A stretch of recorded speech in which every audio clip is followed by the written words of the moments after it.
you have to want to go there badly. It's hard to get to, and it's dangerous once you get there. Ann Curry has now been there 6 times, and her reporting from there has helped expose the suffering inflicted by the Sudanese government on African tribes and the people there. She first helped to direct the world's attention on the infamous Darfur region. Now the savagery is spreading to Sudan's Nuba Mountains, where more than 300,000 people are on the run. Ann is just back from her latest trip, where she found that the Nuba people have a fierce and unlikely ally, a young American man risking his life to bring their story to the world. You could call him the man who stayed.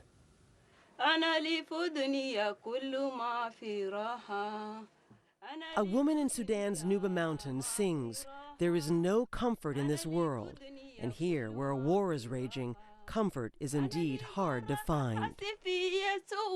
Virtually cut off from humanitarian aid and media coverage, many Nuba say they worry they will die in darkness. 30-year-old American Ryan Boyette refuses to let that happen. I am seeing it, I'm a witness to it, and if I don't show it, then I have some sort of guilt. Ryan came to the Nuba Mountains 9 years ago with the Christian aid organization Samaritan's Purse. He married a Nuba woman and learned to speak the local language. When war broke out last June and Samaritan's Purse ordered him to evacuate, he politely quit. So why did you stay when everyone else ran? I decided that to be able to look into someone's eyes, someone that I've known for 9 years, to look into the eyes of the family of my wife, to just get on a plane and tell them, goodbye, I'm going now, and I hope you don't die or get wounded in this war. I couldn't live with that. Without any way to help them, Ryan began to focus on telling the story of a war mostly unknown by the rest of the world. This footage was shot by a small team of citizen journalists Ryan put together. It shows the war being waged between the government of Sudan and Nuba rebel forces. And although the war echoes what happened in Darfur, another region of Sudan, this is a new and separate conflict. The rebels in the Nuba Mountains are part of the same force that helped South Sudan win independence last year. But when territorial lines were drawn, they were left on what they consider the wrong side of the border. Sudan's government says it's trying to stop an insurgency. The Nuba say they were targeted first with ethnic cleansing, systematic rape, and kidnapping. Almost immediately after the war began, Ryan and his team started documenting what was happening to the Nuba people, photographing the bombing of civilians, the destruction of homes, and starving children. Is it okay? My name is Ryan Boyette. I'm with Faiza Hassan. And videotaping graphic eyewitness accounts. "I saw a soldier cut my friend's head off," says this 16-year-old boy. Going into villages, burning houses, creating terror, bombing, starving people out. It's a common tactic of the Sudan government. We met Ryan at the Yida refugee camp just inside South Sudan. It is home to more than 28,000 Nuba who have fled the violence. Here we heard similar stories to the ones Ryan documented, victims telling us they were called charcoal and black slaves. Asia Ismail Daloka was 7 months pregnant when she says government troops attacked her home. She's saying they called us dogs and said we're the only people because we are Arab and you are Nuba. I don't know why they hate us. Young Shamaya, orphaned along with her 4 brothers and sisters, is still in shock. They bombed us where we were, she says. My mother covered all of us with her body and died. The children told us they were living in caves some 60 miles from the camp. Sudan's government has banned journalists from the Nuba Mountains, but with Ryan's help and with the rebel fighters as our guides, we decide to sneak in from South Sudan. All of this material here, let's go over here. When we meet the rebel commander, he shows us the arsenal he says was seized from government troops. All of this was confiscated from the north? Yes. All of it? Yes. The truck? Even truck. The commander warns that passage into the mountains is dangerous. We might be in a place where there's going to be a lot of fighting. How close? Within a couple kilometers. All right, we're ready to go. As we set off, Ryan tells us to listen for the sound of the government jet fighters called Antonovs. How will we know if an Antonov is overhead, and what do we do? It has a very specific sound that everyone in Nuba Mountains knows. So I'll stop the car if it gets close, and we'll immediately, all of us need to get out and lay on the ground. Finally, we cross into northern Sudan. This is the last checkpoint. Next stop will be Nuba Mountains.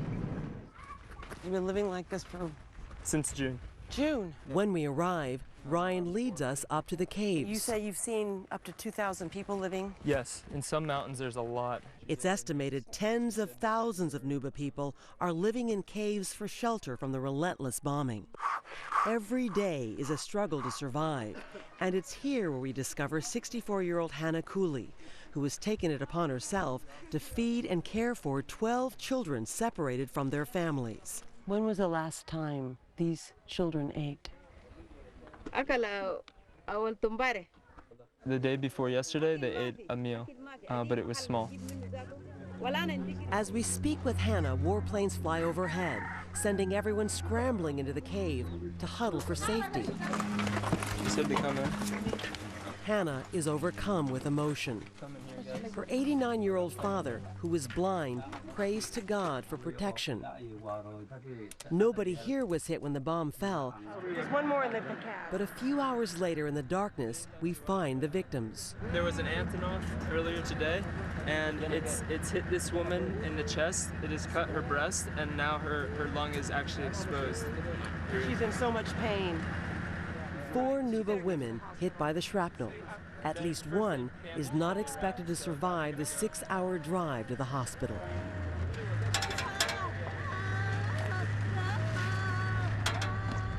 It's scenes like this that motivated Ryan to broaden his campaign.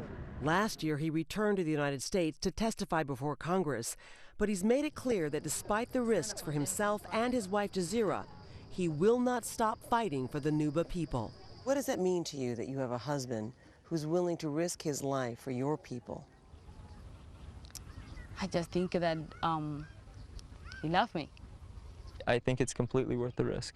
But why is it completely worth the risk? Because if I was not here and if my team was not doing the work that they're doing, then their stories would never be known. People would die, and no one would know enough to care. People would die in the darkness like they did in the last war. Ann Curry is back here with us in the studio. How does his future look? Tough. He insists that he is going to stay in that region. He's going to do everything he can. The risks he's taking are very serious. His family in Florida are very worried about him. He believes that the government of Sudan knows who he is and may target him, but he will not stop. In fact, he is preparing to launch a website to raise even more awareness. How close are they to a genuine famine, the kind that finally gets everybody's attention? Within 3 months, according to most experts, because of the bombing, people have not been able to farm. And the roads into those mountains are in serious jeopardy, as you just saw, of not being travelable. So the question will be, how long will it take? Within 3 months is what experts are believing a full famine will be in swing for tens of thousands, if not more people in those mountains. A lot of talk lately about journalists going to dangerous places to do our jobs. You just did. Thank you very much for telling their story. Thank you for airing their story, Brian. Ann Curry with us here tonight. By the way, Ann has posted a gallery of her own photography, the photos she shot during her reporting in Sudan. You can also read her journal. That's at rockcenternbc.com. Up next here tonight, meet the mayor. He is living proof of what can go right.